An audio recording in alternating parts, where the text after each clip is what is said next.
Everyone, welcome back to the coder girl channel. तो आज हम DLCD का यूनिट 4 देखेंगे। सारी थ्योरी है, देखो यूनिट 3 यूनिट 4 तो देखो सारी थ्योरी ही है। तो एज सच कोई स्पेसिफिक चीज़ नहीं है कि मतलब न्यूमेरिकल टाइप, तो इसमें कुछ नहीं है, ठीक है। सारी ही थ्योरी भरी हुई है। और जो भी PYQ का सेशन आएगा, मैं बस सजेस्ट वही करूँगी कि वही देख जाना, तो तुम्हारी यूनिट 3 यूनिट 4 डन है, तुम अच्छे से कर पाओगे। और रही बात कि दीदी इसके इम्पोर्टेंट टॉपिक्स, हाँ वो PYQ में सारे कवर हैं, PYQ वाली वीडियो। तो पहले यूनिट 4 का थ्योरी समझ लो, देन PYQ वाली वीडियो पे जंप कर जाना, ठीक है। तो सिलेबस देख लेते हैं पहले। देखो क्या है इसमें, computer arithmetic, addition, subtraction, multiplication, division algorithm important है। Input output organisation, modes of data transfer, ये भी इम्पॉर्टेंट है। इंटरप्ट साइकिल भी इम्पॉर्टेंट है। DMA तो 5 स्टार लगा दो भाई, ये बहुत इंपॉर्टेंट है। इनपुट आउटपुट प्रोसेसर है, मेमोरी ऑर्गेनाइजेशन है, मेमोरी हिरार्की है, एसोसिएटिव मेमोरी है, कैश मेमोरी है, इंटरनल एक्सटर्नल मेमोरी है और वर्चुअल मेमोरी है। तो ये तो था हमारा सिलेबस। अब हम देखते हैं अपनी यूनिट पे आते हैं, ठीक। देखो सबसे पहले है हमारा कंप्यूटर आर्किटेक्चर। अब कंप्यूटर आर्किटेक्चर का मतलब क्या है? देखो कंप्यूटर आर्किटेक्चर का मतलब है कि कंप्यूटर अर्थमेटिक का मतलब क्या है कि मेरी जो अर्थमेटिक ऑपरेशंस हैं वो कैसे हो रहे हैं और उनको हम परफॉर्म कैसे कर रहे हैं। अब देखो सोचो, सपोज करो कि तुम्हारे मोबाइल में तुम्हारा क्या कैलकुलेटर खुला है, ठीक है। अब तुम क्या कैलकुलेट कर रहे हो, 2+3, मतलब कोई भी कैलकुलेशन परफॉर्म कर रहे हो, ठीक है। तो हम उसमें जैसे ही प्रेस करते हैं 2+3, तो तुम्हारा आंसर आ जाता है 5, आ जाता है ना। तो ऐसे ही कंप्यूटर के अंदर भी जो भी हम कैलकुलेशन करते हैं उसका तुरंत आंसर आ जाता है, उसका तुरंत ही हमारा एडिशन सब्ट्रैक्शन वो सारे करके दे देता है हमें, ठीक है। अब देखो जैसे हम एक रियल लाइफ एग्जांपल लेते हैं कि हम स्कूल में मैनुअली क्या करते हैं, प्लस माइनस करते हैं, ठीक है। स्कूल में क्या करते हैं, मैनुअली प्लस माइनस करते हैं। तो कंप्यूटर भी वैसे ही काम करता है, बस स्पीड लाइट की तरह होता है, मतलब एकदम स्पीड बहुत फास्ट होती है। हम मैनुअली बहुत टाइम लगाते हैं चीज़ें सॉल्व करने में, लेकिन वेयर एज कंप्यूटर हमारा वो काम करने में बस कुछ सेकंड्स लगाता है, ठीक है। अब देखो ये कितने टाइप के ऑपरेशन है, इधर लिख के बताती हूँ। कहाँ लिखूँ, जगह जगह कहाँ है जगह,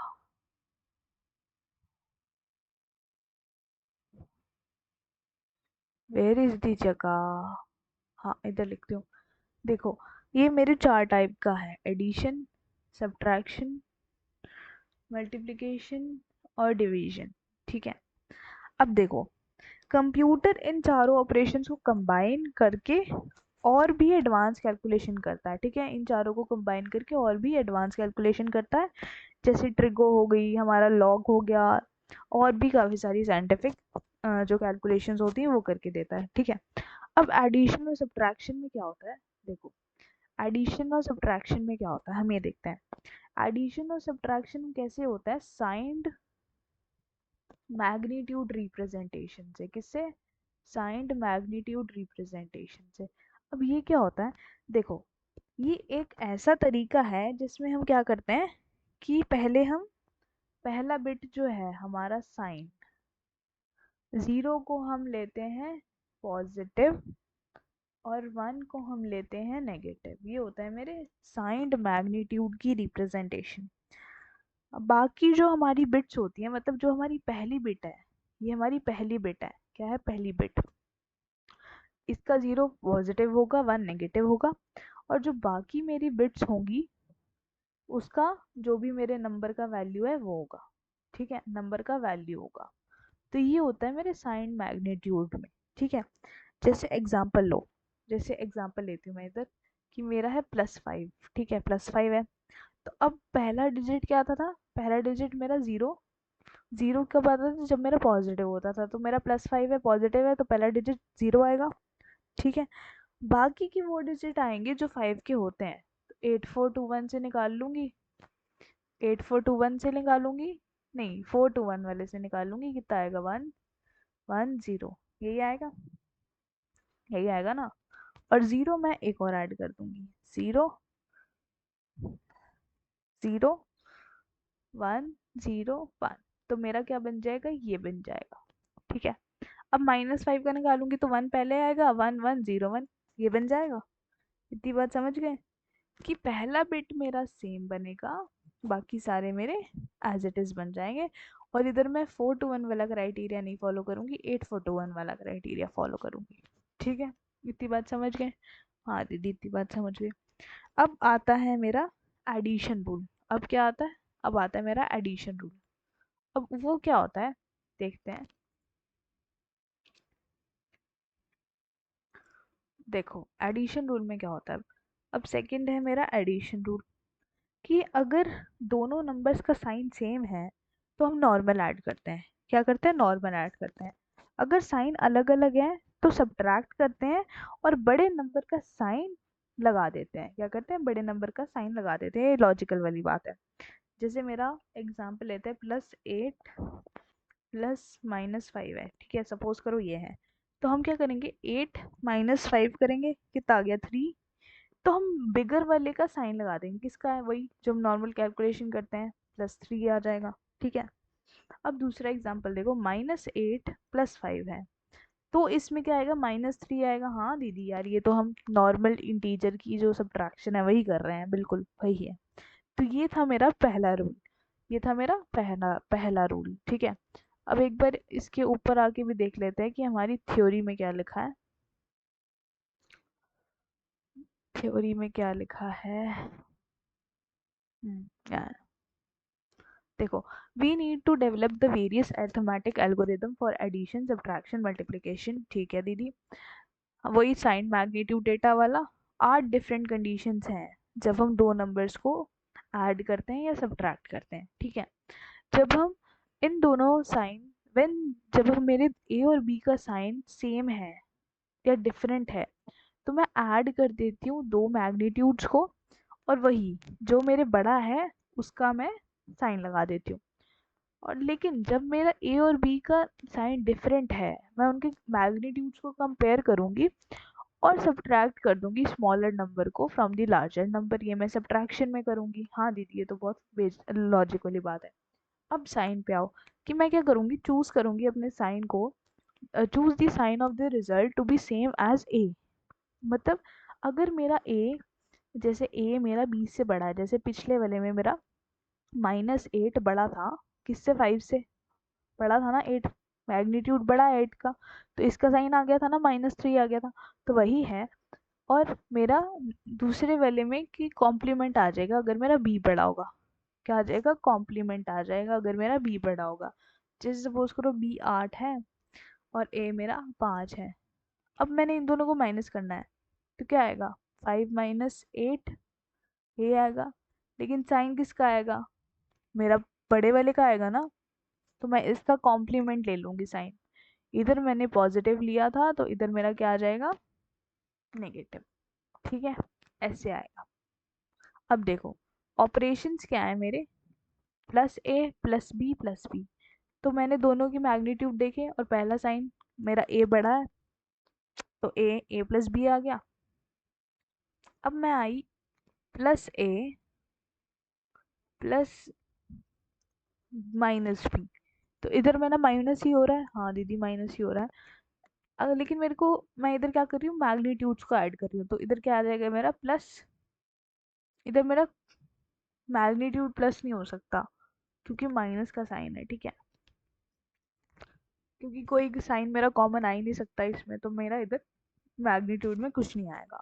ठीक है, अब नेक्स्ट वाले में देखो, इसमें मैं माइनस कॉमन ले सकती हूँ जिसके थ्रू मेरा a+b आ गया। ठीक है, अब देखो +a+b, अब इसमें क्या कॉमन लूँ, कुछ नहीं कॉमन ले सकती। इसमें कॉमन ले सकती हूँ क्योंकि प्लस प्लस ए और ये भी +b बन जाएगा, तो इसमें प्लस मैंने कॉमन ले लिया। इधर इधर क्या कॉमन ले सकती हूँ, इधर ये मेरा क्या बन जाएगा, माइनस माइनस बन जाएगा, तो मैं इसको भी एज ऐसे लिख सकती हूँ। तो मैं सिर्फ इन चारों को ही लिख सकती हूँ, ये रट लेना कि इन चारों का ही मैं मैग्नीट्यूड इन केसेस में ही निकाल सकती हूँ। अब देखो सब्ट्रैक्ट में क्या होगा, सब्ट्रैक्ट में देखो तीन, सब्ट्रैक्ट मैग्नीट्यूड की तीन बनेंगे। अब ये वाला होगा, इसमें सब्ट्रैक्शन हो रही है, मेरे को एडिशन वाला ही तो लेना है, तो मैं एडिशन वाले का ही तो चार केस है मेरे, ये ऐड ही तो हो रहे हैं इन दोनों में, इधर तो सब्ट्रैक्ट हो रहा है, इधर भी सब्ट्रैक्ट ही हो रहा है। ठीक है, देखो अगर जब मेरा a बड़ा होगा b से, तो मेरा क्या होगा, प्लस, प्लस का साइन आएगा, क्योंकि a बड़ा प्लस a है, तो प्लस का जो भी मेरा बड़ा होता है उसका साइन पहले आता है, तो मेरा a बड़ा है तो a का साइन आया प्लस, a माइनस b। ठीक है, अब इसमें इसमें मेरा a बड़ा है, तो मैं a का साइन क्या था, माइनस था, तो माइनस आगे आया, a माइनस b। ठीक है, अब इधर क्या है, इधर भी मेरा a बड़ा है तो प्लस का साइन आगे आया, a माइनस b। अब इधर भी मेरा a बड़ा है तो माइनस का साइन पहले आया, a माइनस b। अगर मेरा b बड़ा हुआ तो क्या होगा, मेरा b का साइन आएगा और b पहले आएगा। अब b का साइन क्या है, माइनस b, उसके हिसाब से लिख दिया। अब मेरे इधर b के हिसाब से साइन आएगा, लेकिन जब मेरा a और b बराबर आ गया तो मेरा क्या आ रहा है, प्लस a माइनस b, इसका आ रहा है मेरा प्लस a माइनस b, वही प्लस का ही साइन आएगा मेरा सब में। किसका साइन आएगा, जो मेरे बड़े का साइन है वही आएगा, अगर मेरे a और b दोनों क्या हुए, बराबर हो गए। ठीक है, अब इसका हार्डवेयर इम्प्लीमेंटेशन क्या है कि हमारा a और b दो रजिस्टर हैं, उनको हमने मैग्नीट्यूड्स में होल्ड करा दिया है, और जो मेरे एज बीज बी दी दो फ्लिप फ्लॉप लेंगे और होल्ड करा देंगे साइन ऑफ द ऑपरेशन में, जो मेरे थर्ड रजिस्टर में ट्रांसफर होगा। और एक्यूमुलेटर कब फॉर्म होगा, एंड एज जब दोनों एक साथ आ जाएंगे। अब मेरा ए ग्रेटर देन बी है, ए इक्वल टू बी है, ए लेस देन बी है, तो मेरे को क्या चाहिए, कंपरेटर चाहिए। कंपरेटर, मैग्नीट्यूड कंपरेटर याद है जो हमने यूनिट 1 में पढ़ा था, वही। तो पैरेलल सबट्रैक्टर सर्किट भी चाहिए होंगे इसके लिए मेरे को, ए माइनस बी के लिए, और मेरे को टूस कॉम्प्लीमेंट भी चाहिए होगा बी का। ठीक है, क्योंकि मैं माइनस कैसे करती थी, पिछली यूनिट में बताया था मैं, माइनस में जैसे सपोज करो ए माइनस बी करना है, तो मैं माइनस कैसे करती थी, ए एज इट इज लिखती थी, प्लस बी का क्या लिखती थी, बी का बार प्लस वन, तो ये मेरा क्या होता था, ये मेरा टूस कॉम्प्लीमेंट होता था, किसका, बी का। तो ये याद रखना, ए प्लस टूस कॉम्प्लीमेंट लेना है, किसका, बी का। ठीक है, अब देखो ये 20 का ये फ्लिप फ्लॉप है, ये मेरा बी रजिस्टर है, ये मेरा कॉम्प्लीमेंटर है, और ये मेरा पैरेलल एडर है, ये ए रजिस्टर है। तो ये मेरी क्या है, हार्डवेयर इम्प्लीमेंटेशन है एडिशन और सब्ट्रैक्शन की। क्या है, हार्डवेयर इम्प्लीमेंटेशन, हार्डवेयर और सॉफ्टवेयर की। ठीक है, अब देखो, अब हम आते हैं, एक बार ना इसका फ्लो चार्ट भी देख लो। देखो ये वाले पीडीएफ में सारी थ्योरी है, जिसको अगर ज़्यादा थ्योरी से पढ़ने का मन कर रहा है तो वो इस पीडीएफ, ये मैं पीडीएफ प्रोवाइड कर दूंगी, वो बेशक इस पीडीएफ से पढ़ सकता है। देखो इसमें भी वही टेबल है जो मैंने अभी कराई तुम लोगों को। अगर किसी को इन डेप्थ समझ नहीं आया तो वो बेशक इस पीडीएफ से पढ़ ले। ठीक है, ये पीडीएफ प्रोवाइडेड है ऑलरेडी। ये देखो हार्डवेयर इम्प्लीमेंटेशन भी है, वही बना हुआ है। हार्डवेयर एल्गोरिदम, ये एल्गोरिदम पूछते हैं कि ये तुम्हें बोलते हैं बनाने के लिए। अब देखो हम पहले देखते हैं इसका एल्गोरिदम। ठीक है, यहाँ से पढ़ना शुरू करते हैं कि flow chart for the hardware algorithm, ये नीचे फिगर में दिया हुआ है। दो साइन है ए और बी, जो मेरे कंपेयर कर रहे हैं किससे, एक्सक्लूसिव और गेट से। और अगर मेरा आउटपुट ऑफ द गेट अगर ज़ीरो है तो साइंस मेरे आइडेंटिकल होंगे, अगर वन है तो मेरे साइंस डिफरेंट होंगे। ठीक है, for an add operations identical signs क्या करते हैं, क्या डिनोट करते हैं, मैग्नीट्यूड्स टू बी एडेड। और सब्ट्रैक्ट ऑपरेशन, अगर मेरा डिफरेंट साइंस है तो वो क्या करते हैं, डिकेट कर देते हैं, मेरे मैग्नीट्यूड को ऐड कर देते हैं। ठीक है, जैसे ये वही जो मैंने पीछे बताया, the two magnitudes are subtracted if the signs are, वही जो पीछे बताया कि दो मैग्नीट्यूड को सब्ट्रैक्ट कब करूंगी, जब मेरे साइंस डिफरेंट होंगे, for add, for an add operation that is identical. ठीक है, अब ये सारी थ्योरी लिखी है, इसको एक बार पढ़ लेना। देखो यहाँ पे मेरा गया सब्ट्रैक्ट ऑपरेशन। ठीक है, यहाँ पे क्या था मेरा, मिन्यूड इन ए और सब्ट्रैक्ट इन हेड। ठीक है, अब इधर मैंने एक्सॉर गेट लगा दिया, अगर मेरा ज़ीरो आ रहा है तो इसका मतलब वो दोनों मेरे आइडेंटिकल हैं, अगर मेरा वन आ रहा है तो इसका मतलब वो मेरे आइडेंटिकल नहीं है। एक्सॉर का क्या होता था, यही तो होता था कि दो बराबर हैं, इसका मतलब कि मेरा क्या आएगा, 0 आता था, और मेरे दो डिफरेंट होते थे तो 1 आता था। तो वही लॉजिक लगाया है। अगर वो दोनों बराबर आ रहे हैं तो मेरा ये बन जाएगा, और अगर मेरा नहीं बराबर आ रहा तो ये बन जाएगा। फिर मैं चेक करूंगी क्या ई मेरा 0 है या 1 है। फिर मैं अपना ए और बी का कंपेरेटर लगा के चेक करूंगी कि ए ग्रेटर देन बी है, लेस देन बी है, क्या है। और फिर मैं चेक करूंगी ए 0 तो नहीं है, ए 0 है तो ये वाली कंडीशन आ जाएगी। देन मैं इसको एंड करा दूंगी। ये था मेरा सब्ट्रैक्ट का। अब ऐड का देखो, ऐड में जो ए होता है उसको बोलते हैं ऑर्ग्यूमेंट, और बी को बोलते हैं एडेंट। तो वही एक्सऑर लगाया, 0 पे गया तो इधर आया, और 1 पे गया तो इधर आया। ये वाला ऑपरेशन परफॉर्म करेगा ए प्लस बी का, और मेरा फिर देन इस पे आ जाएगा, देन इसको एंड करा देगा।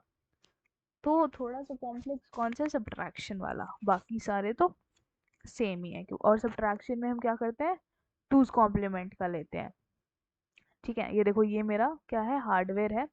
ये मेरा ओवरफ्लो की कंडीशन है। ये मेरा बी आर रजिस्टर है जो मेरे कॉम्प्लीमेंटर में जा रहा है और पैरेलल एडर में जा रहा है, और एसी रजिस्टर में जा रहा है। फिर एसी रजिस्टर दोबारा मेरे कॉम्प्लीमेंटर के पास भेज रहा है, फिर वो मेरा यहाँ के स्टोर हो जा रहा है।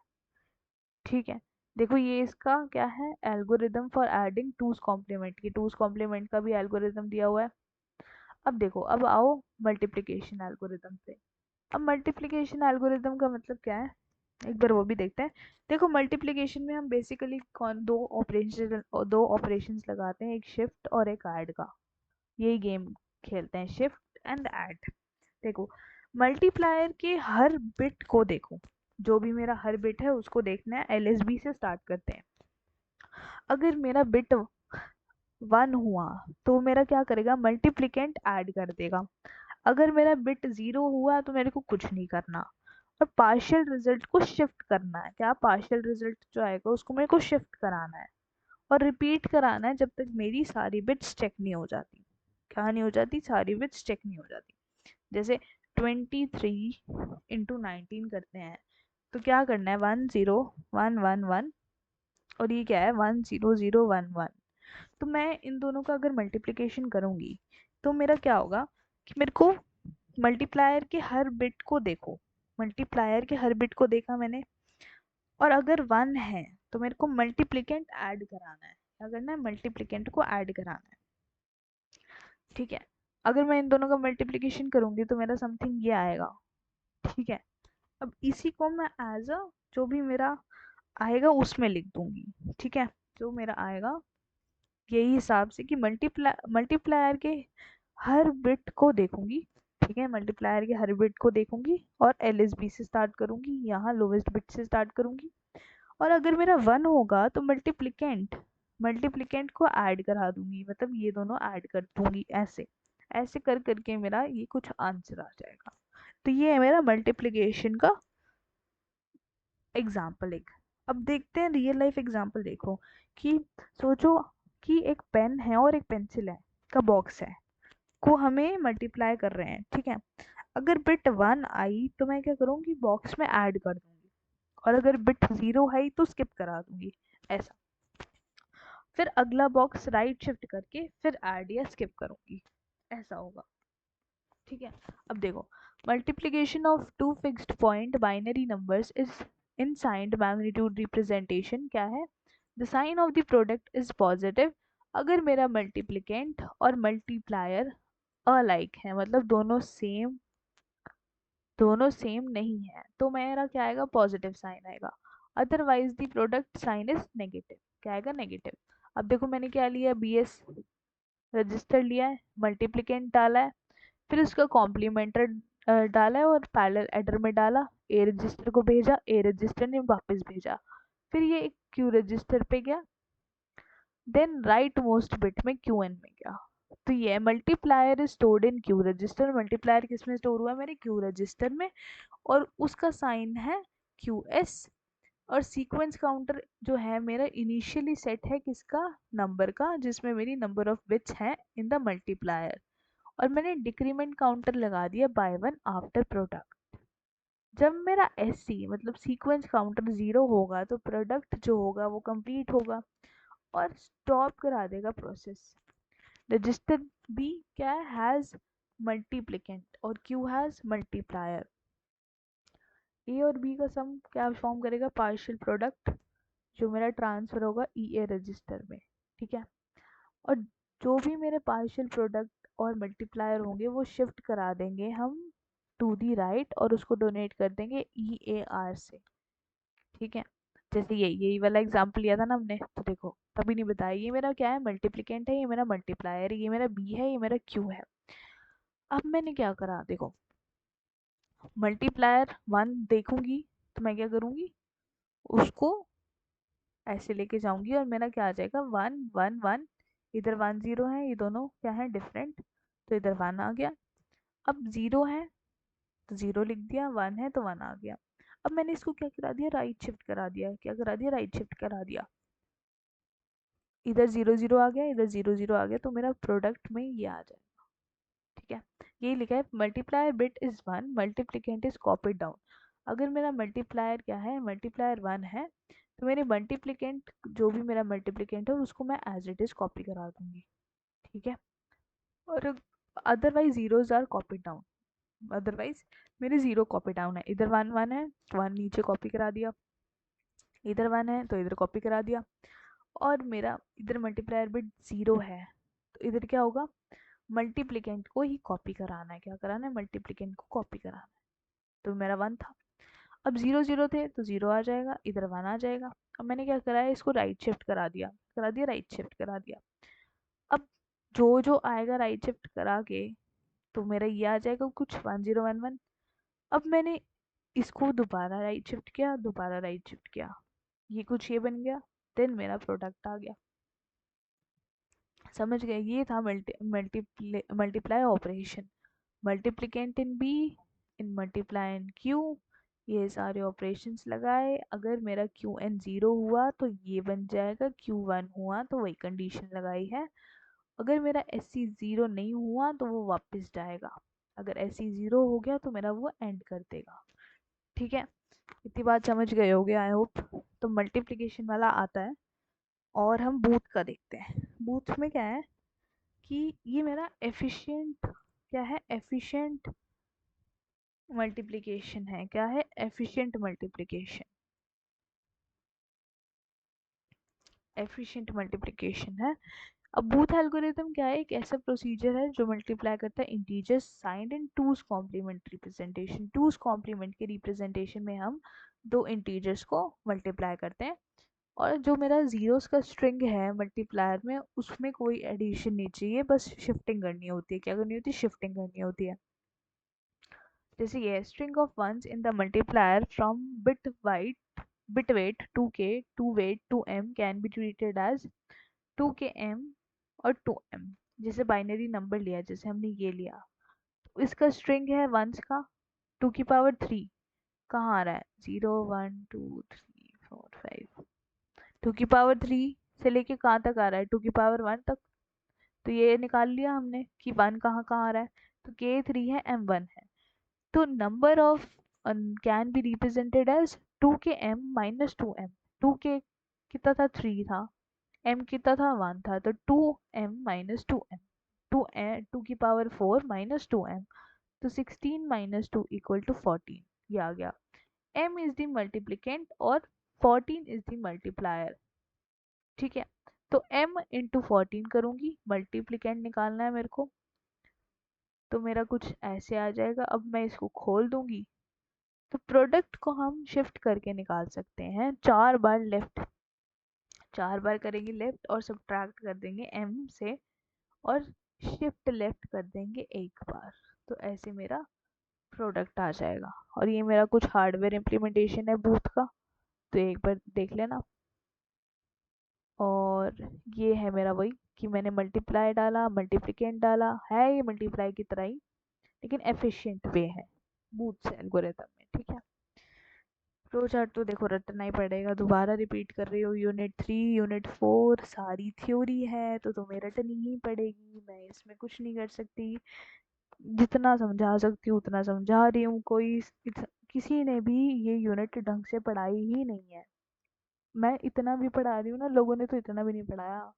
मैंने खुद अपने टाइम में यूनिट 1 और यूनिट 2 के भरोसे गई थी, मेरे को ये आती ही नहीं थी, क्योंकि किसी ने पढ़ाई ही नहीं है ढंग से, तुम्हें खुद ने ही रटनी है। और बस जो पीवाईक्यू सेशन में लाऊंगी बस भैया वही रटा जाना। ये यूनिट, दोनों यूनिट बहुत बेकार है, मैं खुद एक्सेप्ट करती हूँ ये बात। ठीक है, अब एक और आता है मेरा डिवीजन एल्गोरिदम, वो देख लो। अब डिवीजन एल्गोरिदम में क्या होता है कि बाइनरी डिवीजन भी लॉन्ग डिवीजन जैसा होता है, जैसे हम लॉन्ग डिवीजन करते हैं ना वैसे ही होता है। बस यहाँ पर ना क्वेश्चन बिट सिर्फ 0 या 1 होती है। क्वेश्चन बिट क्या होती है? क्वेश्चन बिट मेरी 0 या 1 होती है। ठीक है, अब क्या होता है, जैसे सपोज करो डिविडेंड ए है मेरा और डिवाइजर बी है मेरा। अब हम क्या करेंगे, कंपेयर करेंगे, कंपेयर करेंगे, देन हम इसमें शिफ्ट करेंगे, देन सब्ट्रैक्ट करेंगे। तीन चीजें होंगी देखो, शिफ्ट, कंपेयर, शिफ्ट और सब्ट्रैक्ट। ठीक है, क्वेश्चन बिट को हमें क्या बनाना है, क्वेश्चन बिट को हमें किसी भी हालत में 0 या 1 बनाना है, नहीं है तो मुझे बनाना पड़ेगा। देन मैं उसको वही रिमाइंडर को अपडेट करती जाऊंगी और मेरा तब तक आ जाएगा जब तक मेरा आंसर नहीं आ जाता। ठीक है, अब जैसे रियल लाइफ एग्जांपल लो कि तुम्हारे पास ना 26 चॉकलेट है, क्या है, 26 चॉकलेट है, तो और तुम्हारे 17 फ्रेंड्स में बांट रहे हो, मतलब उसको 17 फ्रेंड्स में उसको तुम बांट रहे हो। ठीक है, तो तुम एक चॉकलेट हर फ्रेंड को दोगे, एक चॉकलेट हर फ्रेंड को दोगे ऑब्वियसली, तो तुम्हारे पास कितनी बचेंगी, तुम्हारे पास कितनी बचेंगी, जल्दी बताओ जल्दी, 9 बचेंगी ना। तो वही है कि हमें जस्ट वही यूज करके डिवाइड कर रहे हैं हम कि कितनी कितनी चॉकलेट, एक एक चॉकलेट उसको दे रहे हैं, एक चॉकलेट हर फ्रेंड को जाएगी, एक क्वेश्चन बनेगा और रिमाइंडर मेरा 9 आएगा। ठीक है, अब देखो हमने डिवीजन वाला देख लिया। एरे मल्टीप्लायर हमारे सिलेबस में नहीं है तो इसको हम नहीं पढ़ेंगे। हम एक बार मल्टीप्लिकेशन देख लिया, इसका ये फ्लो चार्ट अच्छे से देख लेना। ठीक है, और डिवीजन वाला, डिवीजन वाला कहाँ है, ये रहा डिवीजन एल्गोरिथम, इसको एक बार पढ़ लेना। इसका हार्डवेयर इम्प्लीमेंटेशन भी दिया, देखो इसका एग्जांपल भी दे रखा है। देखो ये बहुत कॉम्प्लेक्स चीजें हैं, इसमें बस तुम फ्लो चार्ट और थ्योरी लिखाओगे वही बहुत रहेगा अगर ये क्वेश्चन आ भी गया। वैसे आता नहीं है ये एल्गोरिदम वाला क्वेश्चन, लेकिन आईपीयू का आजकल कोई भरोसा नहीं है भाई, वो कुछ भी उठा के दे देती है। तो एक बार एल्गोरिदम का बता देती हूँ, एल्गोरिदम में फ्लो चार्ट अच्छे से कर जाना, और उसकी थोड़ी बहुत जो मैंने अभी ओरली थ्योरी इतनी सारी बताई है ना, बस वही ना एलैबोरेट करके एक पन्ने की बनाया ना, एक पेज में फ्लो चार्ट लिखाना। बस टीचर उसी में इम्प्रेस हो जाएगा, अच्छा इसको फ्लो चार्ट आता है, चलो 5 नंबर दे देता हूँ। समझ गए इतना? अब आते हैं नेक्स्ट पार्ट पे। अब हमारा इनपुट आउटपुट वाला शुरू होगा। इनपुट आउटपुट ऑर्गेनाइजेशन, अब देखो इसमें क्या है इनपुट आउटपुट ऑर्गेनाइजेशन में, सबसे पहले ना थोड़ा सा हम क्या करते हैं, ओवरव्यू लेते हैं। ठीक है, एक सेकेंड रुके।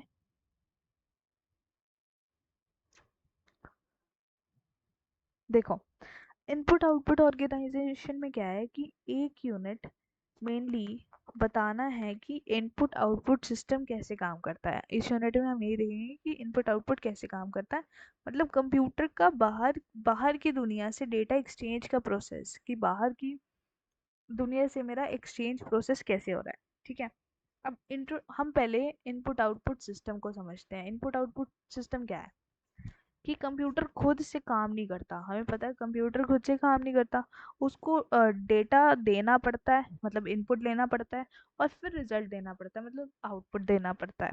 तो इनपुट डिवाइसेस क्या होती हैं, जैसे मेरी कीबोर्ड है, माउस है, स्कैनर है, ये सारी मेरी क्या हो गई इनपुट डिवाइसेस। आउटपुट डिवाइसेस में क्या आएंगी, मॉनिटर, प्रिंटर, ये दोनों आ गई। अब जैसे एक रियल लाइफ एग्जांपल लो कि तुम एटीएम के पास खड़े हो, एटीएम मशीन पे तुम अपना कार्ड को ना इंसर्ट कर रहे हो, तो मेरा क्या हो गया, वो इनपुट हो गया। फिर तुम उस पे पिन डाल रहे हो, वो भी मेरा इनपुट हो गया। फिर मशीन पैसे दे रही है तो वो आउटपुट हो गया। तो ये मेरा रियल लाइफ एग्जांपल हो गया एटीएम वाला। ठीक है। अब एक चीज और आती है, इनपुट आउटपुट इंटरफेस। ये क्या होती है? इनपुट आउटपुट इंटरफेस क्या है कि सीपीयू डायरेक्टली इनपुट या आउटपुट डिवाइस के साथ बात नहीं करता। ऑब्वियसली वो डायरेक्टली बात नहीं करता, क्योंकि कर ही नहीं सकता, क्योंकि दोनों की स्पीड अलग अलग है। इनपुट की स्पीड अलग है, आउटपुट की स्पीड अलग है। तो इसलिए इनपुट आउटपुट इंटरफेस आया है, जो मेरा एक ब्रिज की तरह काम करता है, दोनों की स्पीड को मैनेज करता है। मेरा सीपीयू क्या है? सीपीयू हमें पता है कि सीपीयू फास्ट होता है, और इनपुट आउटपुट डिवाइसेस क्या होती हैं? स्लो होती हैं। तो इन दोनों को मैनेज करने के लिए मेरा क्या आया? इंटरफेस आया। पिक्चर में क्या है? इंटरफेस आया, दोनों को सिंक्रोनाइज कर रहा है। ठीक है। अब जैसे सपोज करो, अब तुम हो फॉरेनर, फॉरेन कंट्री में गए हो। अब तुम्हें लेकिन इंग्लिश नहीं आती, तो सामने वाला बंदा इंग्लिश बोल रहा है, तुम्हें हिंदी आती है। तुम क्या करोगे? तुम अपने गूगल में ट्रांसलेटर खोलोगे। तो तुमने क्या लिया? तुम्हारा सपोज करो सीपीयू तुम्हारी इंग्लिश मैन थी, और इनपुट आउटपुट तुम हिंदी वाले हो। तो तुमने अपना इंटरफेस क्या हो गया? ट्रांसलेटर खोला, है ना? ट्रांसलेटर खोला ना, क्योंकि तुम्हें तो इंग्लिश आती ही नहीं है। अब सामने वाले बंदे के सामने थोड़ी ना अपनी धज्जियां उड़ाओगे कि अरे यार मेरे को तो इंग्लिश ही नहीं आती, काश स्कूल में मैंने अच्छा कुछ सीख लिया होता, प्रैक्टिस कर लिया होता, जिससे मुझे इंग्लिश आ जाती। तो वो हो गया मेरा रियल लाइफ एग्जांपल। तो ये है मेरा इनपुट आउटपुट इंटरफेस। ठीक है। अब एक चीज और आती है, प्रोग्राम्ड इनपुट आउटपुट। अब प्रोग्राम्ड इनपुट आउटपुट में क्या होता है? इस मोड में सीपीयू बार बार चेक करता है कि डिवाइस रेडी है या नहीं है। जब मेरी रेडी हो जाती है, जब मेरा रेडी हो जाती है, तभी डेटा ट्रांसफर होता है। वो होता है मेरा प्रोग्राम्ड इनपुट आउटपुट। मतलब सीपीयू बार बार चेक करता रहेगा कि कब मेरी डिवाइस रेडी है, ताकि मैं अपना डेटा का ट्रांसफर कर सकूं। ठीक है। सिंपल है कि सीपीयू का बस मुझे ना सीपीयू को किससे बचाना है, मेरे को उसको उसका टाइम वेस्ट नहीं करना, क्योंकि सीपीयू का टाइम वेस्ट नहीं होना चाहिए, सीपीयू आइडियल नहीं रहना चाहिए। ये मेरा मेन मोटिव है। ठीक है। जैसे रियल लाइफ एग्जांपल लो। ठीक है। जैसे आप किसी को फ़ोन कर रहे हो। ठीक है। जैसे आपने अपनी गर्लफ्रेंड को फ़ोन करा, और उसने बोला हेलो, जो भी है, हेलो बेबी, जो भी तुम बोलते हो, उसने बोला हेलो। तो लेकिन हुआ क्या कि जैसे ही उसने हेलो बोला, पर लाइन पर ही ना, मतलब वेट करते हो कि हेलो के बाद तुम, हेलो तुम्हारा ट्रांसफर हुआ, उसने बोला हेलो बेबी, तुमने भी बोला हाँ हेलो। तो तुम वेट करते हो ना कि हाँ इसके पास पहुंच जाए, देन ये कोई बात बोले। वही कि मेरा प्रोग्राम्ड इनपुट आउटपुट मतलब क्या हुआ कि मेरा सामने वाले का वेट कर रहा है कि कब मेरा वो मेरे को एक बार बताएगा कि डिवाइस रेडी है, देन मैं उसको अपना डेटा ट्रांसफर करूँगा। ठीक है। अब थोड़ा सा ये वाली थ्योरी भी पढ़ लेते हैं। ये मैंने ओवरव्यू दिया तुम लोगों को कि इसमें क्या हो सकता है। अब कनेक्शन ऑफ इनपुट आउटपुट बस क्या होती है? इनपुट आउटपुट डिवाइसेस से ऐसे है, देखो प्रोसेसर है, ये मेरी इनपुट आउटपुट बस है। इनपुट आउटपुट बस में देखो कितनी टाइप की बताई थी? 3 टाइप की बताई थी ना दीदी? हाँ, data bus, address bus, control bus. अब देखो तीनों चीज़ों में एक एक मैंने क्या लगाया? इंटरफेस। डेटा में भी इंटरफेस है, कंट्रोल में भी इंटरफेस है। कितने इंटरफेस लगाए हैं? टोटल 4 इंटरफेस लगाए हैं। कितने? 4 इंटरफेस। एक मेरा क्या है? इनपुट का, कीबोर्ड डिस्प्ले। और एक मेरा क्या है? प्रिंटर का। एक है मेरा ये, किसका? ये है मेरी मैग्नेटिक डिस्क, जो मेरी क्या होती है? सेकेंडरी मेमोरी है। क्या है मेरी? Secondary memory. मैग्नेटिक टेप भी किस में आएगी? मेरी सेकेंडरी मेमोरी में। ठीक है। तो ये दो चीजें लगाई हैं इंटरफेस के साथ, मेरा इनपुट आउटपुट और मेरा ये सेकेंडरी मेमोरी। ठीक है। अब मेन फंक्शन क्या होता है इनपुट आउटपुट इंटरफेस सर्किट का? कि डेटा वही कन्वर्जन करना, सिंक्रोनाइजेशन करना, वही बता दिया, डिवाइस सिलेक्शन करना। इनपुट आउटपुट बस किससे बनी होती है? डेटा लाइन से, एड्रेस लाइन से और कंट्रोल लाइन से। ठीक है। वही डेटा बस की जो मेरे टाइप्स होते हैं, 3 टाइप की, data bus, address bus, control bus. जब मेरा एड्रेस अवेलेबल होता है तो वो एड्रेस लाइन में जाता है, और प्रोसेसर क्या करता है? उसको बांट देता है प्रोसेसर बांटता नहीं, सॉरी, प्रोसेसर क्या करता है, प्रोवाइड करता है उसको फंक्शन कोड को, जो मेरा इनपुट आउटपुट कमांड होती है कंट्रोल लाइन में। अब इनपुट आउटपुट कमांड इशू तब होती है जब मेरा पेरिफेरल डिवाइसेस एक्टिवेट होती हैं और वो उनको इन्फॉर्म करती है कि मेरे को करना क्या है। और फिर एक स्टेटस कमांड क्या है, स्टेटस कमांड वो है कि मेरा टेस्ट करती है कि हाँ कंडीशन का स्टेटस क्या है, इंटरफेस का स्टेटस क्या है, क्या वो मेरा पहुंच गया है, या इंटरफेस या पेरिफेरल डिवाइस मेरी मतलब वर्क करने लायक है या नहीं है। देखो एग्जांपल देखो, इनपुट आउटपुट इंटरफेस का बस बफर है, बाई डायरेक्शनल डेटा बस दी है। अब इससे मेरा क्या कर रहा है, इंटरनल बस कम्युनिकेट कर रहा है और देन मेरा इनपुट आउटपुट पोर्ट रजिस्टर्स के थ्रू जा रहा है। ये मेरा कंट्रोल रजिस्टर है। सी एस का मतलब क्या है दीदी, chip select. R S I का मतलब है register select. R S O भी वही है। R D, read read input out read दे रही हूँ और राइट दे रही हूँ। इसमें ये मेरा क्या है, ये सीपीयू की तरफ जा रहा है, ये मेरे इनपुट आउटपुट डिवाइसेस की तरफ जा रहा है। ठीक है। अब देखो, सी एस का मतलब क्या बताया था दीदी, chip select. R S I का मतलब क्या बताया, रजिस्टर सेलेक्ट और रजिस्टर इनपुट आउटपुट। ठीक है। तो ये ज़ीरो है, मतलब डेटा बस मेरा जो है वो मेरा हाई इम्पिडेंस में है। अगर सी एस मेरा वन हुआ तो पोर्ट वन रजिस्टर है। अगर मेरा सी एस वन और आर एस ओ भी वन हुआ तो पोर्ट बी रजिस्टर है। अगर मेरा सी एस वन हुआ, आर एस आई वन हुआ तो मेरा कंट्रोल रजिस्टर है। अगर मेरा सी एस वन हुआ, तीनों वन हुए तो मेरा स्टेटस रजिस्टर है। तो दो डेटा रजिस्टर्स हमारे अवेलेबल होंगे जिनको मैं क्या बोलूँगी, पोर्ट्स। क्या बोलूँगी, पोर्ट्स बोलूँगी। पहला कंट्रोल रजिस्टर है, दूसरा स्टेटस रजिस्टर है, तीसरा बस बफर है और टाइमिंग और कंट्रोल सर्किट है। अब डेटा बस किसके लिए यूज़ करते हैं, ताकि हम उसको कम्युनिकेट करा पाएँ सीपीयू से और इंटरफेस से। चिप सेलेक्ट और रजिस्टर सेलेक्ट क्या है, जो इनपुट कराते हैं डिटरमाइन करते हैं क्या, एड्रेस जो मेरा असाइन हो रहा है इंटरफेस को। ठीक है।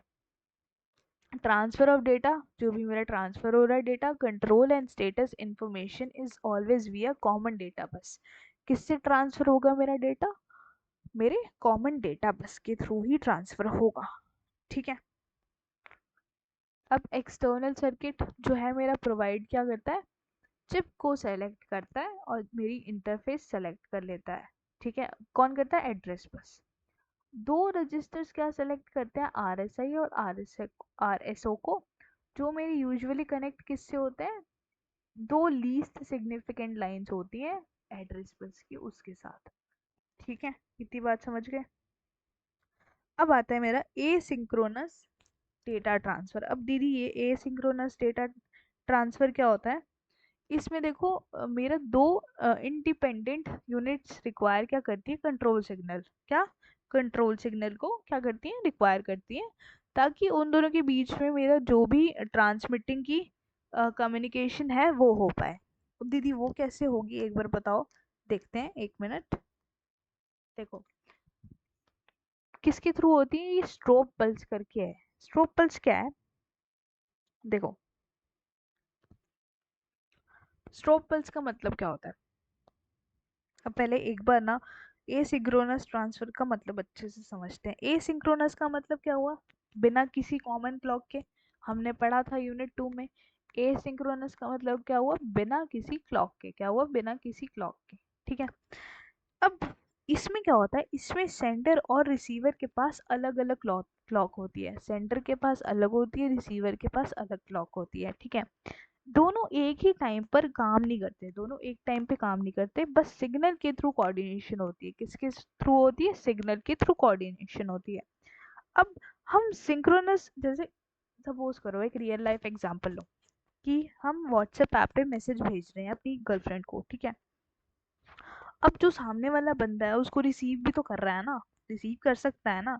तो इसमें कोई फिक्स टाइम नहीं है कि वो कभी भी करे, लेकिन जब मैसेज आता है तो हमारे पास नोटिफिकेशन आता है ना, हम तुरंत रिप्लाई करते हैं, हम बस उसी का वेट कर रहे होते हैं दीदी, कब उसका मैसेज आए, कब हम रिप्लाई करें। तो पता है तुम लोगों का हाल बहुत अच्छे से। तो वही है कि मतलब आप किसी को भी मैसेज भेज सकते हो, दूसरा बंदा कभी भी रिसीव कर सकता है। कोई फिक्स टाइम नहीं है, लेकिन जब मैसेज आता है तो नोटिफिकेशन मिल जाता है। तो वही मतलब है मेरा एसिंक्रोनस डेटा ट्रांसफर का। अब इसमें ना दो चीज़ें आती हैं, दो मेथड आते हैं। इसमें क्या होता है, डेटा के साथ कंट्रोल सिग्नल्स भी जाते हैं। क्या जाते हैं? कंट्रोल सिग्नल्स जाते हैं, ठीक है। अब कंट्रोल सिग्नल्स जा रहे हैं, जब मेरा कब जाते हैं, जब मेरा डेटा जाता है, जब मेरा डेटा रेडी होता है तब, और जब मेरा डेटा रिसीव हो गया तब। अब इसके ना दो मेथड होते हैं, एक स्ट्रोब कंट्रोल, एक हैंड शेकिंग, दोनों पढ़ते हैं। पहले एक बार स्ट्रोब पल्स देखो। स्ट्रोब पल्स क्या है? मेरी is supplied by one of the units, it indicates to the other unit when transfer has to occur। मतलब मेरी एक यूनिट से सप्लाई कराता है एक यूनिट, और इंडिकेट करता है दूसरी यूनिट को कि हाँ अब ट्रांसफर तू कर सकता है। अनदर मेथड क्या है, जो each data item being transferred with a control signal, वही बताता है the unit receiving the data item response with another control signal, और वो उसको एक्नॉलेज करता है, और उसको हम क्या बोलते हैं, हैंड शेकिंग। हैंड शेकिंग का मेथड क्या है? हैंड शेकिंग में दोनों सेंडर और रिसीवर एक्नॉलेज करते हैं, मतलब वो एक्नॉलेज करेगा कि हाँ उसके पास, जैसे सपोज करो तुम हो, ठीक है, तुमने अपनी गर्लफ्रेंड को मैसेज भेजा या कोई फोटो भेजी, तो तुम उससे पूछते हो ना कि हाँ तुम्हारे पास फोटो पहुंच गई, कॉल करके बोलते हो ना हाँ तुम्हारे पास क्या फोटो पहुंच गई। तो वो जब तुम्हें एक्नॉलेज करती है कि हाँ मेरे पास फोटो पहुंच गई, तो वही मेरा क्या हो गया, हैंड शेकिंग। क्या हो गया? Hand shaking. ठीक है, इतनी बात समझ गए? अब एक बार ना हैंड शेकिंग का थोड़ा सा पढ़ते हैं। हैंड शेकिंग ये रहा। अब देखो हैंड शेकिंग में क्या है, स्टेप्स क्या है। सेंटर क्या बोलता है, मेरे पास डेटा है, रिक्वेस्ट सिग्नल करता है। रिसीवर क्या करता है, मैं रेडी हूँ, वो एक्नॉलेज करने के लिए रेडी है, ठीक है, और डेटा ट्रांसफर होता है, ठीक है। अब देखो, जैसे रियल लाइफ एग्जांपल लो, जैसे आप एग्जाम दे रहे हो एंड टर्म का, और आपके पास पेन नहीं है, ठीक है, आपको किसी ने पेन दिया, तो आपको जैसे सपोज करो आपने किसी को पेन दिया, ठीक है, आप किसी को पेन देते हो, तो आप कहते हो ये लो पेन, तो तुमने क्या बोली, रिक्वेस्ट।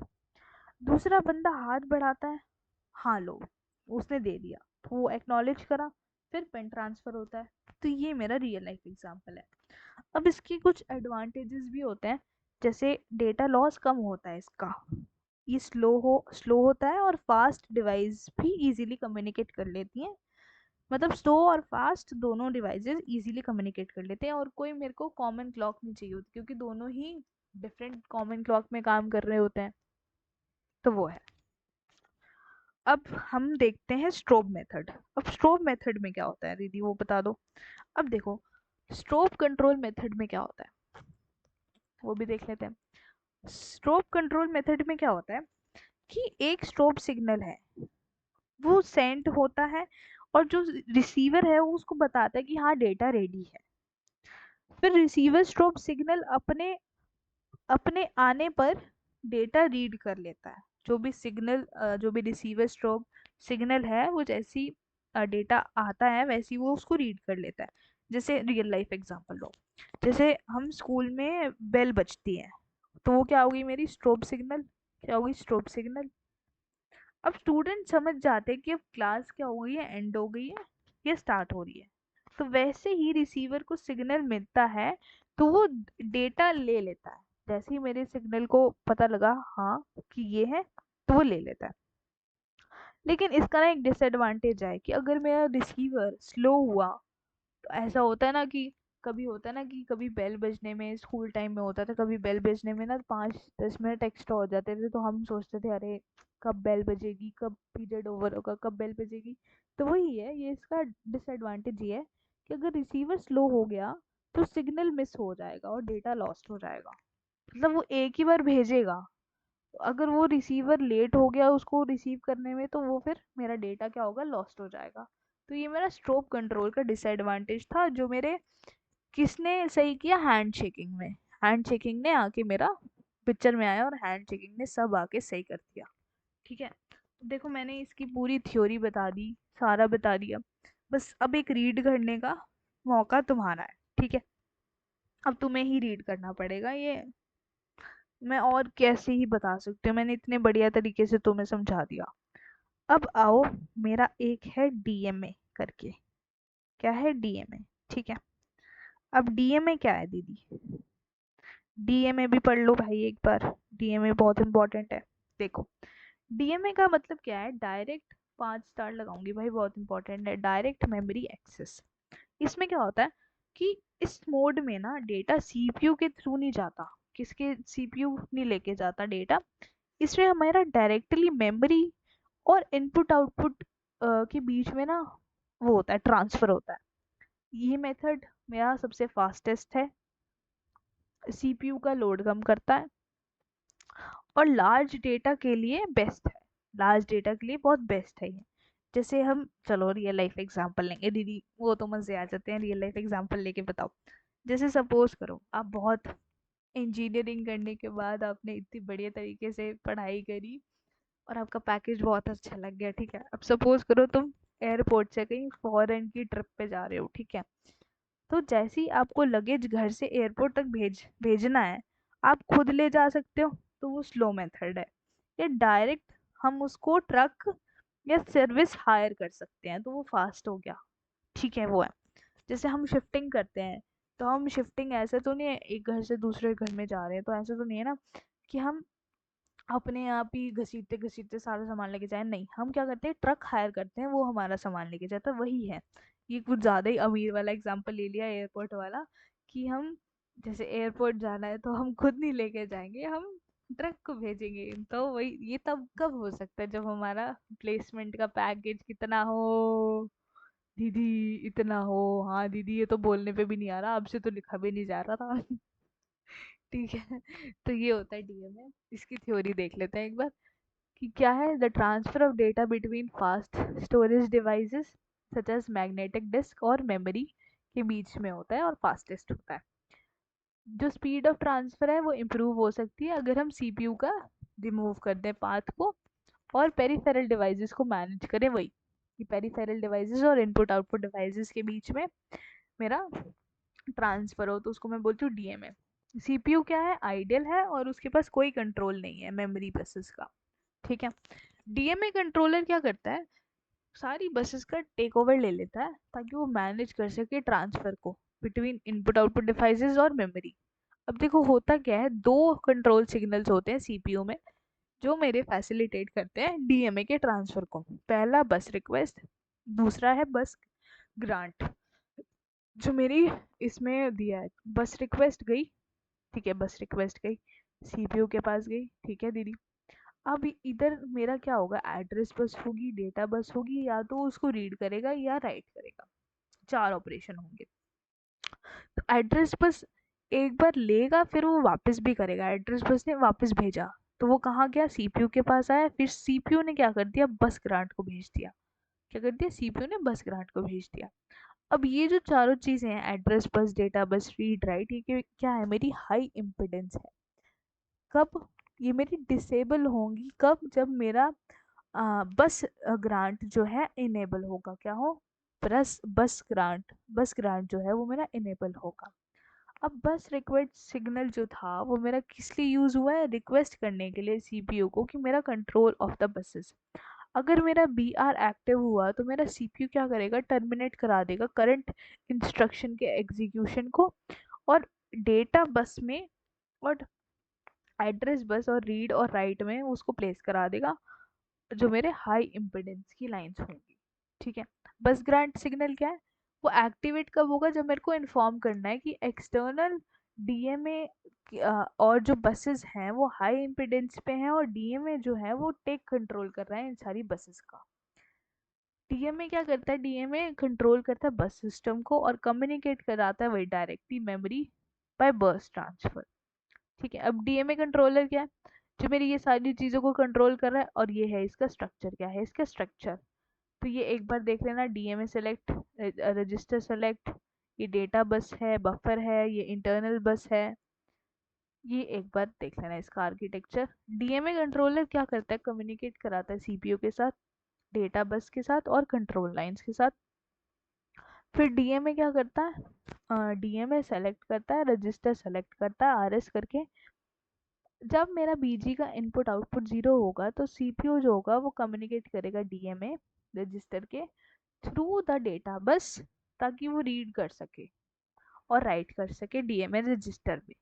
और जब मेरा बीजी वन होगा तो मेरा बसेस ऑफ द सीपीयू जो होंगी वो आइडियल होंगी, और डीएमए क्या करेगा, कम्युनिकेट करेगा डायरेक्टली विद द मेमोरी, और आरडी और डब्ल्यूआर को वो एक्टिवेट करा देगा, मतलब रीड और राइट को एक्टिवेट करा देगा। अब डीएमए के पास तीन रजिस्टर होते हैं, address, word count register, control register. अब तीनों क्या करते हैं, एड्रेस रजिस्टर में क्या होता है कि मेरे स्पेसिफिक डिजायर्ड लोकेशन का एड्रेस स्टोर करके रखता है। वर्ड काउंट में क्या होता है कि नंबर ऑफ वर्ड्स जो भी मुझे ट्रांसफर करने होते हैं उसको होल्ड करता है। कंट्रोल रजिस्टर में क्या होता है, स्पेसिफाई करता है मेरे मोड ऑफ रजिस्टर्स को। तो एक और हमारा पीडीएफ इधर समाप्त होता है, लेकिन अभी हमारा एक टॉपिक बचा है, वो है इंटरप्ट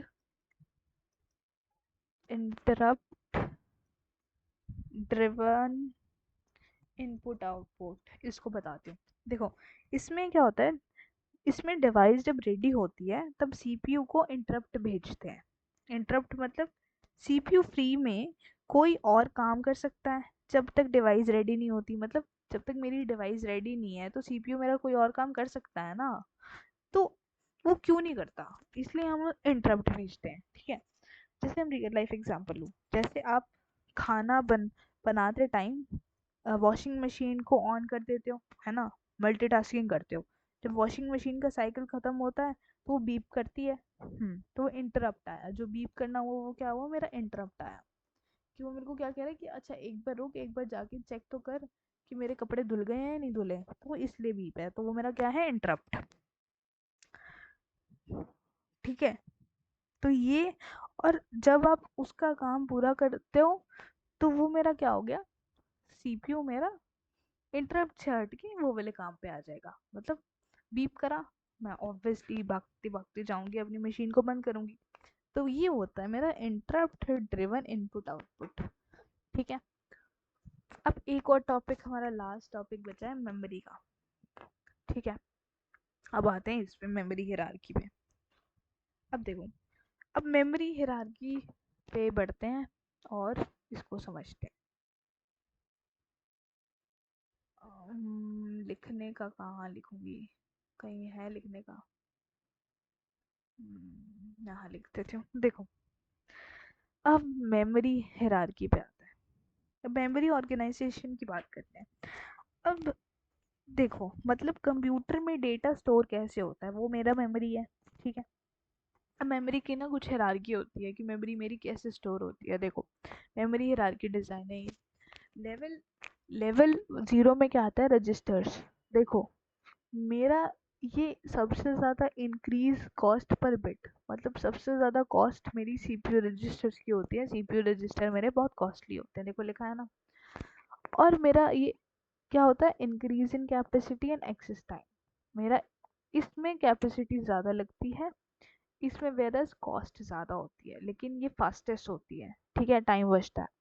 कैशे मेमोरी सबसे फास्टेस्ट है, सीपीयू रजिस्टर सबसे फास्टेस्ट है, फिर मेन मेमोरी आती है, फिर मैग्नेटिक डिस्क आती है, ऑप्टिकल डिस्क, फिर मैग्नेटिक टेप।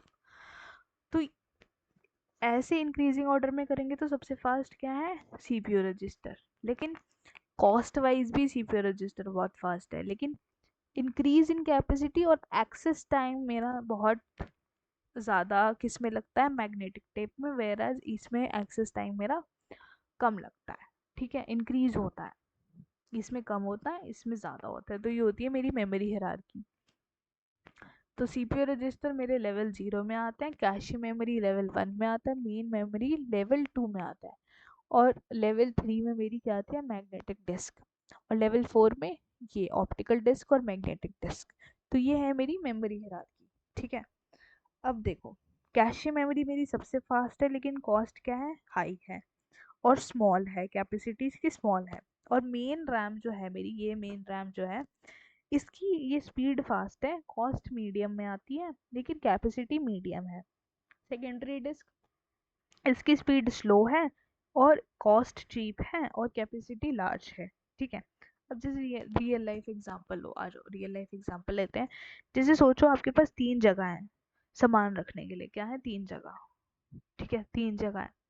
अब एक है तुम्हारी पॉकेट, एक है तुम्हारा बैकपैक, एक है तुम्हारा लॉकर। ठीक है। अब पॉकेट क्या है, मेरी कैश मेमोरी, कि तुम फटाफट फास्टेस्ट है, तुम उसमें फटाफट तुरंत एक्सेस कर सकते हो। बैकपैक क्या है, वो मेरी है रैम।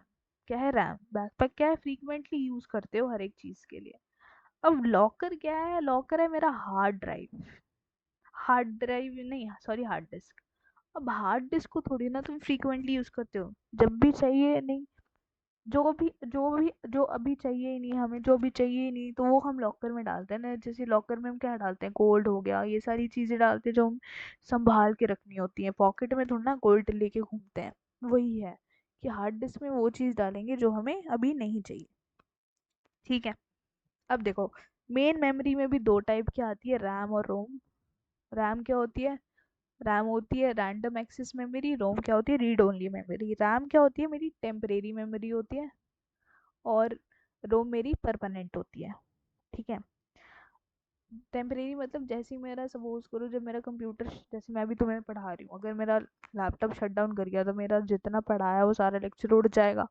तो वो मेरा क्या हुआ, वो मेरा रैम में आएगा। रोम में क्या आएगा, जो मेरा परमानेंट है, मतलब बूटिंग का प्रोग्राम हो गया, ये होता है।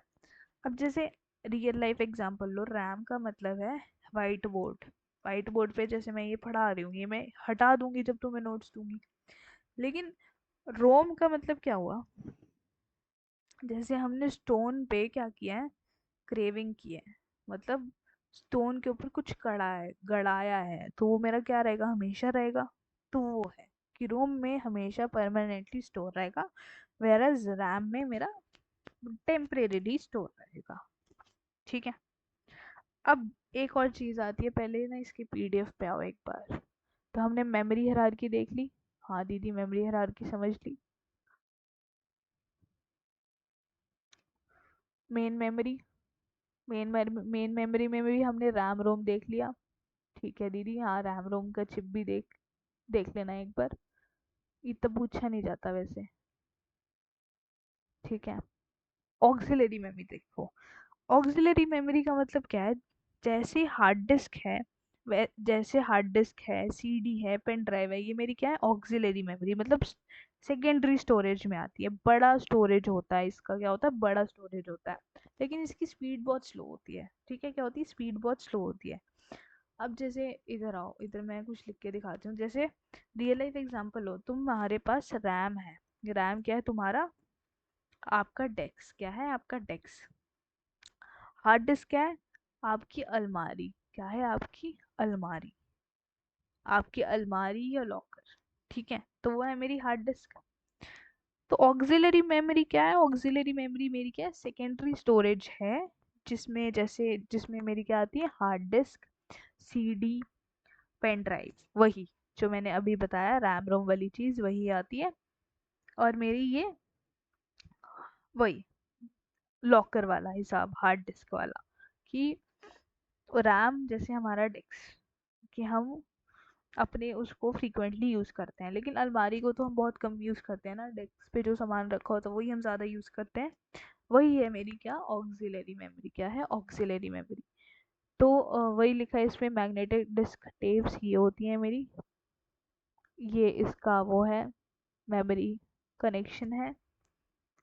मैग्नेटिक डिस्क लिखी है, मैग्नेटिक डिस्क के बारे में लिखा है, देखो ये पढ़ लेना अपने आप, मैग्नेटिक टेप के बारे में लिखा है।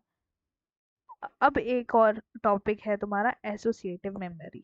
अब एसोसिएटिव मेमोरी का मतलब क्या है, कि ये मेमोरी एड्रेस से नहीं, डेटा से सर्च करती है। मतलब ये मेमोरी मेरी क्या करती है, एड्रेस से नहीं सेलेक्ट करती है, एड्रेस से सर्च नहीं करती, मेरे डेटा डेटा से सेलेक्ट करती है। किससे करती है, डेटा से सेलेक्ट करती है। इधर एक बार लिखती हूँ। हाँ, तो क्या है, ये वाली मेमोरी मेरी क्या करती है, ये मेमोरी एड्रेस से एड्रेस से नहीं करती, एड्रेस से नहीं करती, किससे करती है, डेटा से करती है। क्या करती है, सर्च। ये मेमोरी एड्रेस से नहीं, डेटा से सर्च करती है। जैसे एग्जांपल लो, जैसे आप किसी को नाम से याद करते हो। ठीक है, याद नाम से करते हो, तो आपने याद करा, सपोज करो किसी का नाम है जैसे राम।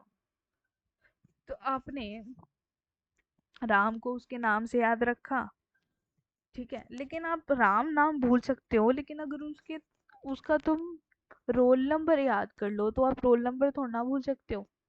तो आपने किससे याद कर लिया? Roll number 25। तो रोल नंबर 25 नहीं भूलेगा, बल्कि रवि भूल जाएगा। तो वैसे ही कंप्यूटर क्या करता है, डायरेक्टली डेटा के कंटेंट के बेस पर सर्च करता है, ठीक है। और ये फास्ट सर्चिंग होती है। एसोसिएटिव सर्चिंग क्या होती है? फास्ट होती है। एसोसिएटिव का एक और नाम है कंटेंट एड्रेसेबल मेमोरी। क्या है? Content addressable memory. क्या है? हम इसमें दोबारा रिपीट करें, हम इसमें एड्रेस के थ्रू नहीं सर्च करते, डेटा के थ्रू सर्च करते हैं, ठीक है। हम राम नाम को भूल जाएंगे लेकिन उसका रोल नंबर नहीं भूलेंगे, रोल नंबर हमें याद रहेगा, ठीक है। तो ये होती है मेरी क्या? एसोसिएटिव। क्या होती है? Associative memory. अब एसोसिएटिव मेमोरी का हार्डवेयर ऑर्गेनाइजेशन इतना डिटेल में नहीं पूछता, 5 नंबर में आएगा। ये एसोसिएटिव कैशे मेमोरी और वर्चुअल मेमोरी के ऊपर शॉर्ट नोट लिखने पे आता है। इतना नहीं पूछेगा, इतना डिटेल में मत पढ़ाना, बस सॉरी इतनी डिटेल में मत बताना, जस्ट थ्योरी थ्योरी लिख के आना, ठीक है। ज़्यादा है ये मेमोरी का, ये हायरार्की डायग्राम घुसाया ना। कैशे मेमोरी सबसे ये होती है, फास्टेस्ट होती है, इसके बाद ये होती है। बढ़ाने को तुम बहुत बढ़ा सकते हो, वो मेरे को पूरा भरोसा है तुम लोगों पे। अब आओ कैशे मेमोरी पे। अब कैशे मेमोरी क्या है? कैशे मेमोरी छोटी सी है लेकिन सुपर फास्ट मेमोरी है, जो सीपीयू के पास होती है, मेरी सीपीयू के पास होती है। और हम इसको मोस्ट फ्रीक्वेंटली यूज़ करते हैं किसके लिए? डेटा स्टोर करने के लिए, ठीक है। अब इसका भी हम एक रियल लाइफ एग्जांपल समझते हैं। जैसे आप रोज घर की चाबी यूज करते हो, तो आप अलमारी में नहीं रख सकते, उसे अलमारी में नहीं रख सकते ना, मतलब हार्ड डिस्क में नहीं रख सकते, तो बल्कि एंट्रेंस के पास रखते हो, तो वो फास्ट एक्सेस है। जैसे होता है ना, किसी किसी के घर में होता है कि जब कोई भी घर पे नहीं होता तो मम्मी पापा क्या करते हैं कि चाबी को इन्वर्टर, अगर इन्वर्टर किसी का बाहर होता है तो इन्वर्टर के नीचे रख जाते हैं, या फिर कहीं और बाहर रख जाते हैं। अगर कोई शू रैक है उसके अंदर किसी जूते में डाल के रख जाएंगे तो वो छुपा जाते हैं। तो वही है कि हम जो मेरा फास्ट एक्सेस होगा हम क्या करेंगे, उसको यूज़ करेंगे रादर देन सेकेंडरी वाले हार्ड डिस्क वाले पार्ट को। तो कैशे मेमोरी मेरी सबसे फास्टेस्ट होती है लेकिन कॉस्टली बहुत होती है, और हम लेकिन यूज़ हम यही करते हैं, ठीक है। होता है ना, तुम कैशे मेमोरी को डिलीट करते हो, होता है ना, बहुत सारी स्टोर हो जाती है हमारे कंप्यूटर की, सॉरी लैपटॉप की और फ़ोन्स की भी। तो वही है, फास्टेस्ट मेमोरी होती है और हम उसको फ्रीक्वेंटली यूज़ करते हैं डेटा स्टोर करने के लिए, ठीक है। तो हमने कैशे मेमोरी भी देख लिया। हाँ दीदी, कैशे मेमोरी भी समझ लिया। अब एक और कॉन्सेप्ट आता है तुम्हारे, वर्चुअल मेमोरी। अब वर्चुअल मेमोरी क्या होती है? वर्चुअल मेमोरी का मतलब नाम से ही पता लग रहा है दीदी, अरे मतलब वर्चुअल, कुछ ना कुछ तो वर्चुअली होगा ही मेरा। वर्चुअल मेमोरी का मतलब क्या होगा? सोचो थोड़ा सा, थोड़ा सा सोचो, 1-2 मिनट, कि वर्चुअल मेमोरी का मतलब क्या होगा। बताओ बताओ। वर्चुअल मेमोरी का मतलब है कि कभी कभी रैम कम पड़ जाता है, कभी कभी रैम हमारा कम पड़ जाता है, तब कंप्यूटर हार्ड डिस्क का कुछ पार्ट वर्चुअल रैम के रूप में यूज करता है। मतलब कभी कभी जैसे हमारा रैम कम होता है, हमारे पास स्पेस कम है, तो हम क्या करते हैं कि हम अपने हार्ड डिस्क का कुछ पार्ट यूज कर लेते हैं और उसको हम बोलते हैं वर्चुअल रैम, ठीक है। अब रियल दीदी, रियल लाइफ एग्जांपल दो, रियल लाइफ एग्जांपल देखो, रियल लाइफ एग्जांपल लो। जैसे आपके घर में कम जगह होती है तो आप एक्स्ट्रा गेस्ट के लिए बालकनी या एक्स्ट्रा रूम को टेम्परेरी गेस्ट रूम बना देते हो ना, वही कि हमने अपने गेस्ट रूम को टेम्परेरीली, जैसे अब मेरे मेरे साथ क्या होता है कि मेरे घर में अगर कोई गेस्ट आया तो मेरा रूम गेस्ट रूम बन जाता है, तो मेरे को मेरे रूम से देश निकाला मिल जाता है कि अरे तू जा यहाँ से, उनको रहने दे, ऐसे होता है, ठीक है।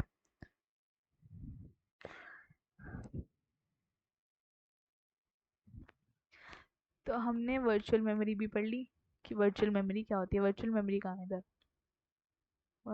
ये रही वर्चुअल मेमोरी, देखो हमने वर्चुअल मेमोरी भी देख ली। अब अब ना हमने एक कॉन्सेप्ट मिस किया है। कैशे मेमोरी में ना कुछ मैपिंग होती है, कैशे मेमोरी की मैपिंग होती है, ये लिखी कैशे मेमोरी की मैपिंग 3 टाइप की होती है।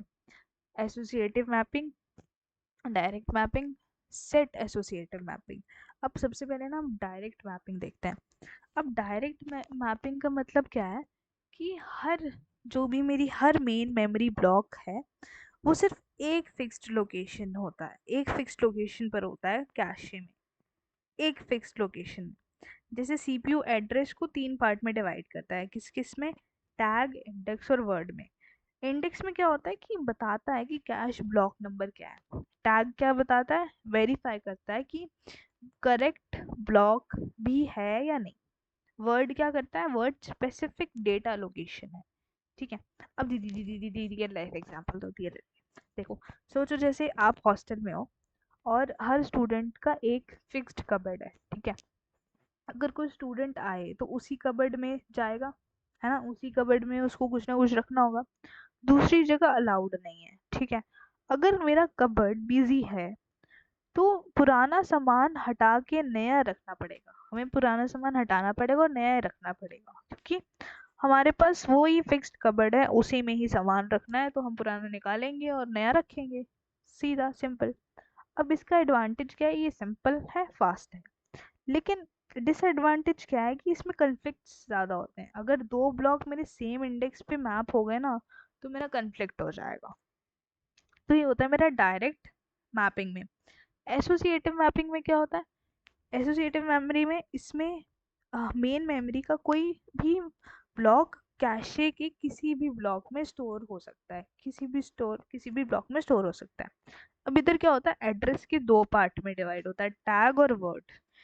कैशे के हर ब्लॉक के टैग चेक करके पता लगाएगा कि डेटा कहाँ है, इसमें पता लगता है कि डेटा कहाँ है।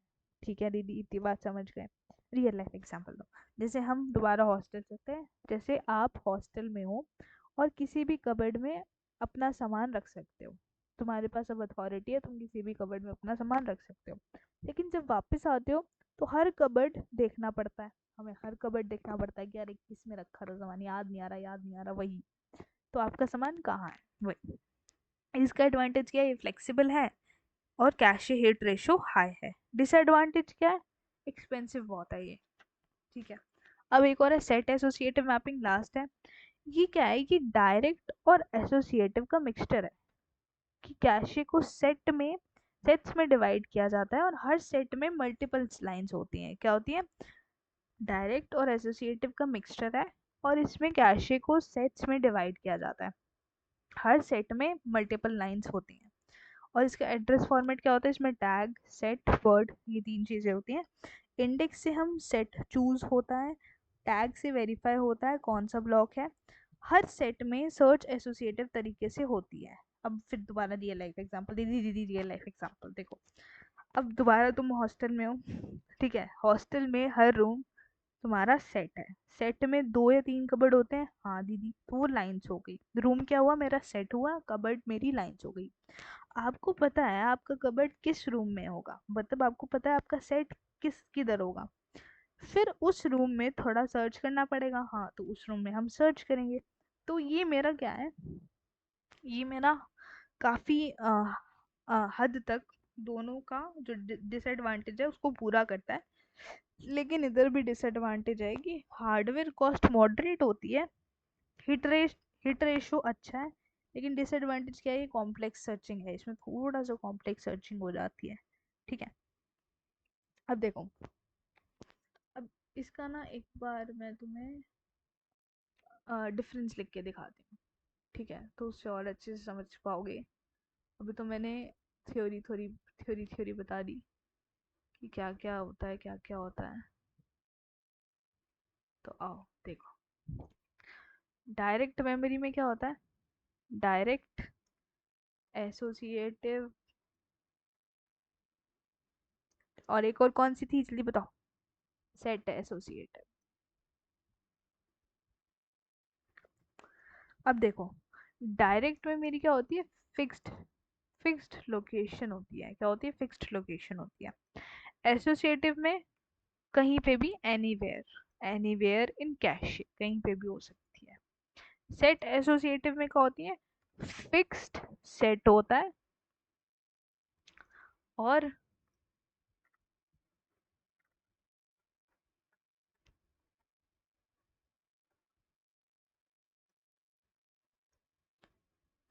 फिक्स्ड सेट होता है, फ्री ब्लॉक इन सेट होता है। ठीक है, फ्री ब्लॉक होता है मेरा एक सेट में। इसकी फ्लेक्सिबिलिटी लो होती है, इसकी हाई होती है और इसकी भी हाई होती है। ये मेरा फास्ट होता है स्पीड में, ये मेरा स्लो होता है। स्लो कब होता है? स्लो मेरा तब हो, स्लो किससे होता है, स्लो किस वजह से होता है? Due to parallel search. जब मेरे को पैरेलल सर्च करनी होती है तब मेरा ये स्लो हो जाता है। ये मेरा मीडियम होता है। इसकी फ्लेक्सिबिलिटी भी हाई नहीं है, मीडियम में ही आएगी।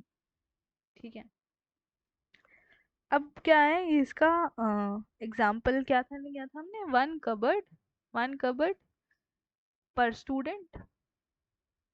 इसका क्या था? Any cupboard. एसोसिएटिव का मतलब था कोई भी कबर्ड होगा लेकिन ढूंढना बहुत पड़ेगा। और सेट एसोसिएटिव का मतलब एक रूम होगा लेकिन उसके साथ फ्यू कबर्ड्स होंगी। क्या होंगी? फ्यू कबर्ड्स होंगी। तो ये मेरा क्या हो गया? तीनों का डिफरेंस, डायरेक्ट, एसोसिएटिव। क्या ये के मेरे क्या है? कैश के मैपिंग के तरीके हैं। ये क्वेश्चन आया हुआ है mid term, sorry and term में, तो एक बार ये अच्छे से देख के जाना। तो दिस एंड्स आर यूनिट 4। जो जो टॉपिक्स कराने थे ऑलमोस्ट सारे करा दिए। एसोसिएटिव मेमोरी भी बता, मैपिंग सॉरी बता दी, डायरेक्ट मैपिंग बता दी, और एसेट एसोसिएटिव मेमोरी भी बता दी। तो सारा मैंने थ्योरी थ्योरी बता दिया है। देखो, अब मैं ये तीनों पीडीएफ तुम्हें प्रोवाइड करा दूंगी। तुम्हें ये तीनों थ्योरी खुद ही पढ़नी पड़ेगी, मैं इसमें रट नहीं सकती, सॉरी। कि रटना मैंने अपने टाइम पे मैंने भी खुद था।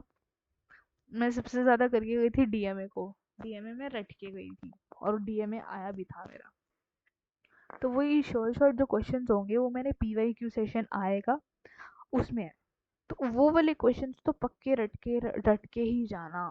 जितनी देखो देखो यूनिट 3 और यूनिट 4 ना मैंने ऐसे कराई है विद रियल लाइफ एग्जांपल। किसी ने नहीं कराई रियल लाइफ एग्जांपल दे दे के। मैंने तुम्हें रियल लाइफ एग्जांपल दे दे के कराई है ताकि तुम्हें कॉन्सेप्ट याद रहे। कॉन्सेप्ट के बेसिस पे तुम अपनी थ्योरी बना के दिखाओ। 5 नंबर में कम से कम 2 पेज तो लिख के आओगे ही। तो कम से कम इतनी थ्योरी तो खींच देना कि हाँ अच्छा ये वाला एग्जाम्पल पता था, अच्छा ठीक है लिख देंगे। तो ऐसे याद रखो ताकि तुम्हें रियल लाइफ एग्जाम्पल कभी भूले ही ना उस कॉन्सेप्ट के। जैसे अभी यूनिट 4 में मेमोरी के कितने कितने एग्जाम्पल दिए हैं तुम्हें, रियल लाइफ एग्जाम्पल मुझसे लिखवा लो। किसी ने यूनिट 3 यूनिट 4 इतने अच्छे से नहीं कराई होगी जितनी मैंने कराई है, रियल लाइफ एग्जाम्पल दे दे के सारी चीजें दे दे के।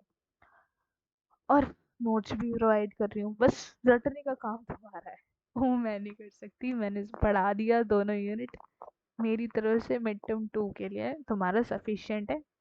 बाकी यूनिट 3 यूनिट 4 के दोनों के पीवाईक्यू सेशन देख जाना, वही सबसे ज़्यादा इम्पोर्टेंट है। और मिड टर्म में देख लेना, उसी में से क्वेश्चंस आएंगे जो मैंने तुम्हें पीवाईक्यू में दिया है। मैं लिख के दे दूंगी, 99% है कि उसी में से आए। ठीक है, तो ख़त्म करते हैं। बाकी ऐसे ही सपोर्ट करते रहना, लाइक करना, शेयर करना, सब्सक्राइब करना। Thanks for watching, signing off.